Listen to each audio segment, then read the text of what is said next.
So I saw in this check, I just made more than I would make in a full year's worth of work. So I was like, wow, I'm like, what? Going to the check, you feel like a boss. I am 19 and I have a $30,000 check. Who's gonna tell me anything at this moment? You know what I mean?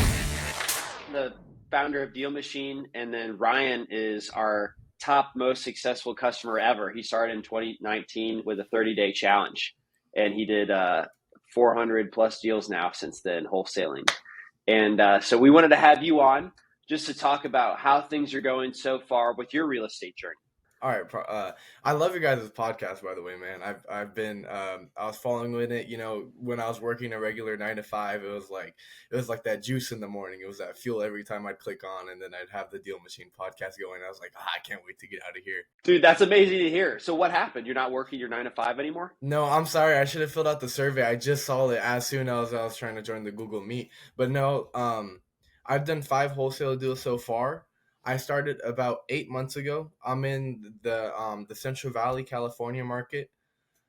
It started off really slow. I think I went 3 deals, 3 months without getting a deal, and then all of a sudden, some guy came to me and was like, "Hey, let's JV on this." And I was like, I haven't even done a deal, but okay, we could JV on it. I'll be able to find a buyer somehow, I just figured, okay, you know what? I've been trying to wholesale. This guy's bringing me this opportunity. I could figure it out. And it was only a $10,000 assignment fee. And it was split, so I got $5,000 out of it. And then that's it. That changed my whole outlook. Of course, I was still working a regular 9 to 5 for a little while. I actually had just quit that about 2 months ago now. So you were putting yourself, how did you even know who you were if you hadn't done a wholesale deal yet, is what you're saying? So Dean Rogers, another guy who's on the podcast a lot, he has little local Central Valley meetups in Fresno. And it's meetups where wholesalers, realtors, anything real estate, anybody real estate could come. And normally there's a speaker there, and he talks about his experience in the business and what he likes and how to really do a business, at least in their opinion. And I was able to just meet another wholesaler there, never done a deal before, and he just brought me this deal. So I was able to connect with him. I had that number. I was like, "Hey, bro, how's it going, man? I'm doing this, and that." And he'd always tell me, "Oh, I'm doing this and that." And then eventually he just brought me a deal, and we were able to work something out and get paid. That's so cool. So you put yourself out there, you attended the meetups, you got engaged with the local community of real estate investors. Someone found a deal and he came to you with a JV. So you guys decided you'd split the assignment fee, which was $10,000, $5,000 went to each of you. And where did you end up finding your buyer though? So the way I found my buyer was, so the way I market is I put sticky notes on ugly houses. So any ugly house I see, I'll put a sticky note on there. And at the time I didn't have DealMachine. I had nothing. So I was just running around seeing sticky notes. And if I had DealMachine, I would have seen that a property I put my sticky note on was already recently sold to a cash buyer. But I didn't have DealMachine, so I didn't know that. And actually, the cash buyer called me. He was like, "Hey, are you a wholesaler?" And he was like, "Man, I love working with wholesalers." And then him and I talked to that, and I've actually sold him a couple deals now. I sold him 2 of my deals already. So it ended up working out that way. Different way to find him for sure. Yeah. So you had a call from him prior to having a deal, but he called you back and asked if you were a wholesaler. And then when you had a deal, that's when you sent it to him. Yeah. He called me. He was like, "Hey, I got a note from Izaiah." And then I was like, "Yeah, I just wanted to ask you if you're interested in selling." He was like, "Actually, I'm interested in buying. Are you a wholesaler?" And then that's how it went from there. And I was able to sell him a couple of deals. Okay. So what did the sticky note actually say, by the way? I have a couple right here. So these I'm using for pre-foreclosure, so the verbiage is a little bit different. But normally they just say, "Hey, it's Izaiah." Oh, I should probably go. "Hey, it's Izaiah. I just had a quick question about your property. Call me." Do you handwrite those or do you buy those? I also have a stamp. Let's see here. I have a stamp that reads it out, and it's all written with the, "Hey, it's Izaiah. I had a quick question about your property. Call me." Whoa, that's next level. Yeah. Your stamp looks like cursive. It is a little bit. It's like cursive. I had to go through so many stamps to get one that actually looked like handwriting. I have this one. This one sucked. This one I don't use anymore. That one's no good, but that one's good. The callback rate, I think out of 100 notes I put back, I'll get around 25, 26 calls. Where did you get that stamp? Etsy. Nice. Wow. That's a very creative way. Etsy. Never heard of I've using literally Etsy to never do heard of wholesale stamping stuff. to a deal. Yeah, stamping to a deal. And then What made you think to do that? Zach Ginn, they talk about it all the time, and it made sense to me. If I see a sticky note on my door, and of course I'm gonna call it, I would break my neck to be like, what the heck's this? So I was like, okay, I figured that works. And I don't really like cold calling. I can't sit in a chair and do it for 5 hours. As effective as it is, I'd rather walk around, put a bunch of sticky notes out, and I know after 600 sticky notes, I'll get one wholesale deal from it. So you got a pad of sticky notes, you have the stamp and the ink. That's 3 things, but you only have 2 hands, I think. How many hands do you have? Oh, I only got 2. How do you manage juggling that? Just like doing the sticky notes and making sure I'm getting them out. Do you pre-stamp them, or do you stamp it like when you're on your way up to the door? I pre-stamp them. So these pads, they come in pads of 100, and I just pre-stamp. 2 to 3 pads out, and then I just go out, and I'm out for 6-8 hours just putting out sticky notes. That was my question. Awesome. That's a good one. And then with the foreclosures, is a little bit different. I'll put the seller's name on there. Because foreclosures, I notice with them, I don't get very much of a callback, and there's not a lot in my area. And I have been trying to door knock a lot of foreclosures, but some scary experiences there. Yeah. Gotcha. So the foreclosures, you don't get calls back on. Why not? They're obviously being foreclosed on. Oh, right. I think because, they're in very much distress, but because everybody's obviously going after those. And, it's more effective if I were to door knock them. But last time I was door knocking, I actually got swung at by a seller. Yeah, so I'm kind of hesitant to go door knocking again. It's not my forte. So you put sticky notes on their door, but you don't ring the doorbell. No, I just put it on their door and leave. It's almost like getting an Amazon package dropped off, or it's almost like a piece of direct mail. It just shows up in the mail one day. All of a sudden, the sticky note just shows up on your door one day. Do you wear an orange reflective vest like the Amazon guys do? No, I should though. I should. Yeah, I actually, I've had people do driving for dollars wearing vests like that, and they like doing it because then people automatically are like, "Oh, it's a legit person." Yeah, no, it'd definitely be better than doing it in regular clothing because I get a lot of questions or like, "What are you doing?" or yelled at a lot. But that's just part of the game. Yeah, you could turn those quickly into lead gathering conversations, and you're just like, well, yeah, I'm just looking at buying a house around here. Do you know anyone who wants to sell? Kind of flip it right back around to them. And then they're like, oh, yeah, well, this lady has 9 cats over here. She's kind of not doing well. Maybe you want to talk to her. You're like, oh, thank you so much. So I've had that happen for sure. Have you ever had them when you're before you put the note on the house, have you ever had them come out and like catch you before you do it? Oh, yeah, all the time. And it's almost like your only reaction is to get a little bit jumped up. And I was like, oh, hey, are you the homeowner?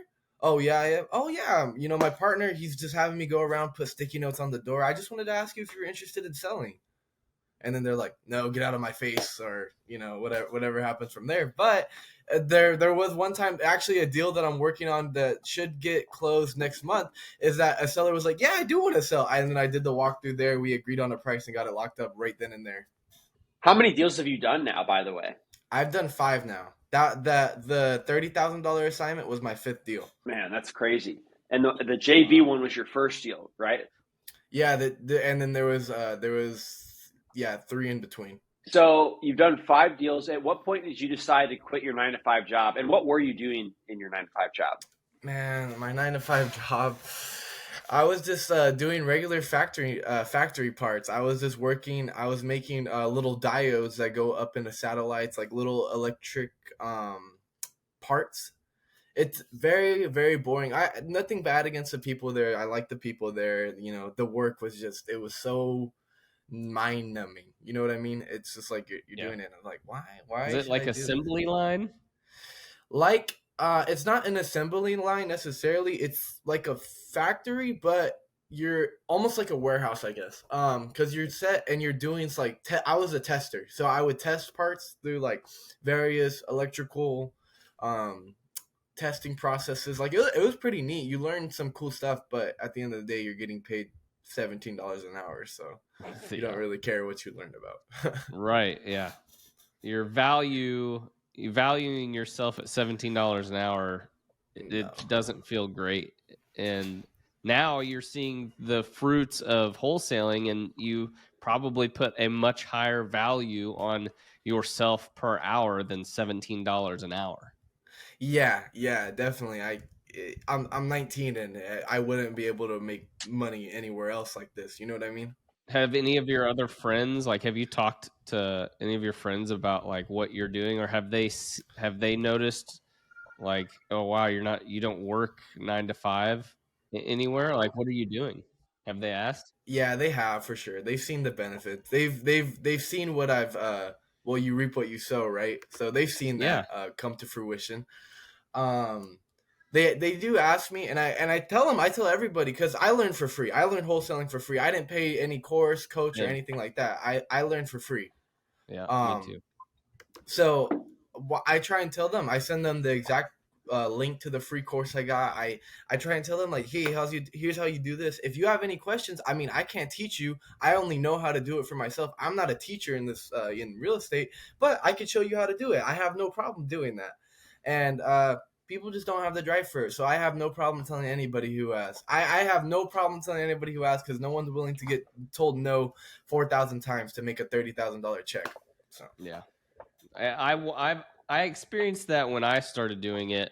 A ton of my friends, they knew that I had like a very decent job prior, and they're like, "Man, what are you doing?" Like, I explained the process of wholesaling. They're like, "That's crazy." I'm like, "You could do it too. Like, anybody can do it." I had no clue what it was. Like, absolutely no idea what wholesaling real estate was. And then all of a sudden, I'm doing deal after deal, and it's like, wow, I cannot. The first one I did, we got my assignment fee was $8,700, and that realization of I just made $8,700 in basically like 3 full days worth of work versus spending 40 hours a week and not even bringing that much home. It's crazy. And you're experiencing this at 19 years old.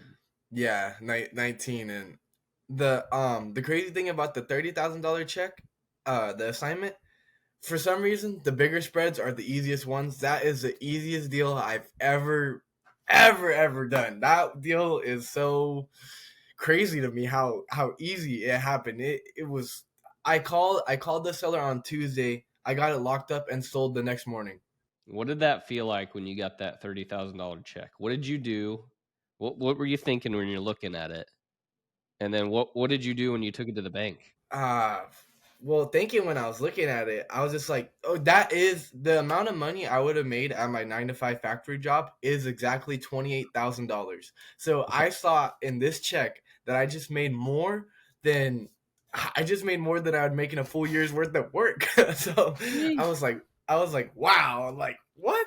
And going to the check, you feel like a boss. I am Yeah. 19 and I have a $30,000 check. Who's gonna tell me anything at this moment? You know what I mean?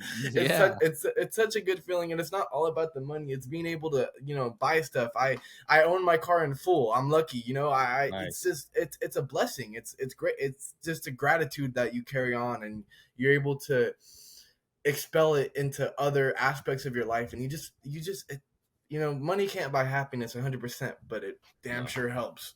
Okay, what are you going to do now? Like, now you've got a process to create money for yourself. What are you going to do to stay motivated? Because 19 years old is probably, I'm not going to say probably, 19 years old is going to be hard to stay. I've seen it happen too many times, to stay hungry enough to keep doing it and to set yourself up for sustainable income. What's your plan? Last month I hired some VAs, but I'm not going back to them. Long story short, it wasn't a great experience. I mean, maybe it's my market, maybe it's whatever, but I know I could generate more leads myself, so I'd rather Yeah. be doing that and just doing the legwork. And I'm thinking about starting a direct mail, start jumping into direct mail, maybe get a couple more deals under my belt. I know that's a big check to throw down and start a marketing campaign. Um, Just to me, it's never been about the motivation because David, don't you do bodybuilding, don't you? I did a bodybuilding contest last October. Yeah. Yeah, exactly. It's not motivation. Motivation is not going to get you anywhere. It's the discipline to do it and wake up and do the same thing every day. That's not what's the motivation's going to come and go. I'm not going to have motivation one day and the day after the check I'm going to feel motivated. But it's a discipline that's going to get me to that gets me the doubles and singles. You know what I mean? It's a Yeah. discipline that's going to make me wake up and keep doing the same thing and same thing. The only thing I want to do to like improve my deal flow and my marketing campaign is really just start off with like a batch of direct mail and do that for about 3 months and then see, okay, I know I'm getting this from it, and kind of just read the data on it, see where I'm coming back at, and then just try and automate that sense. That way I'm not out in the sun for 8 hours a day, because it's tiring, it's tolling on your body. Oh yeah, for sure. I always refer to direct mail as kind of like passive marketing. Like you just send the postcard and then you wait for them to call you back. Yeah, nothing's better than inbound leads. You don't have to you still have to go and like, how are you going to find the leads that you're going to send the mail to? Like that makes a difference because you can drive for dollars to get leads, which is super effective. But then you can also pull lists, which has its own effectiveness. So that is the one piece. Like you still have to put in a little bit of work, but it's still like a pretty passive means to just send the mail and wait for the phone to ring. Oh yeah, no, I that's what I want to get into, because I don't want to burn myself out either. I've seen it too, where some people they're doing so much of the legwork themselves that they get burnt out, and I'm like, Yep. I don't really want to do that either. Well, dude, I thought you described it the best ever when you're like, I've got a $30,000 check. Who's to tell me anything right now? I mean, that was just a great description of what that would feel like to have closed a deal like that. There's no other way to describe it. It's like, man, who else has this money? What's going on? Like, who can talk to me right now? But I mean, obviously, you don't carry on your everyday life like that. But definitely in the moment, you feel super like, yes, I can do anything. Anybody comes my way, I throw me a brick, I can punch through it. Yes. And I want everybody listening to just picture what that would feel like for them. Who is it in your life that you'd be like, man, I don't have to listen to exactly what you say or be scared of what you say anymore? And I'm also curious, did you take a long time to get your first deal done? Did you struggle at all? It took me 3 months. It took me a long time. I don't know how much it takes other people. I've heard stories on people coming on here getting DealMachine within a 7-day free trial and then getting a deal out off that. So I've heard everything just from people getting it in a week, and then some people take a year to get their first deal. It took me 3 months, and I just remember after so long, it was like a, man, am I even meant to do this? Like, does it really isn't meant for me? And especially the way I got the deal, it was a JV. So then again, it didn't really, I got the proof of concept. I understood wholesaling was, a viable option, but that's always been there for me. It was the, am I made to do this? Am I meant for it? And someone else bringing me the deal didn't necessarily make me feel like that. Of course, I was able to connect the buyer, so I had some skill in it, and I understood that part. But I was like, I didn't find this deal. I didn't get this deal. I've been marketing for 3 months now, and I still didn't get the deal. So it still kind of weighed on me. But then 2 weeks later, I got a deal. So it was like positive momentum, the upward spiral. It was like, oh, okay, now it makes sense. And then now you get this big ball of momentum rolling, and you really feel it. Yeah. Well, I want everybody listening right now to picture how they're feeling and to then picture what it feels like to have broken through and get that done by persevering and sticking with it for 3+ months for something serendipitous to happen. And so that's what we're really doing, is we're making enough calls, enough networking for finally that deal opportunity to come to us. So, dude, I just wanted to thank you so much for sharing your story of the 5 deals that you did. Do you have social media where people could follow you? Yeah. It would be Izaiah with a Z .Reynoso, and that'll be my IG, and then my Facebook's the same thing, Izaiah Reynoso. Okay, I'm following you right now. Any parting advice that you'd like to leave for somebody listening who's getting that juice, heading to their 9 to 5? Yeah, I'm gonna tell them exactly what I wish I heard at 5:30 in the morning when I was clocking into my shift. wholesaling doesn't care how you look, how much you weigh, how you talk. All it matters is that if you could help the seller out, and it doesn't happen often, but the law of averages, if you put in enough hours, someone's going to just give you their house. It doesn't happen often, but the law of averages, you put 1,000 hours in here, 1,000 hours in there, you spend 1,000 hours talking to sellers, you will not get a deal. You can't spend 1,000 hours doing this business and not get a deal. It's impossible. Let me see you send hundreds of probate letters and not get a deal. It's just not going to happen. So anyone that's listening that hasn't done a deal, just continue, persevere. Your time's coming, and just believe that wholeheartedly in your heart. Thanks for sharing. We're going to end on that. Really, really appreciate you sharing that advice, and hope to check in with you again in a few months to see how things are going with the next 5 deals. Of course. All right. Thanks, David. Thanks, Ryan. Appreciate your guys' time. See ya. Yes, thank you. Thanks for listening to the DealMachine Real Estate Investing Podcast. Please leave us a review and follow along wherever you're listening to your podcast.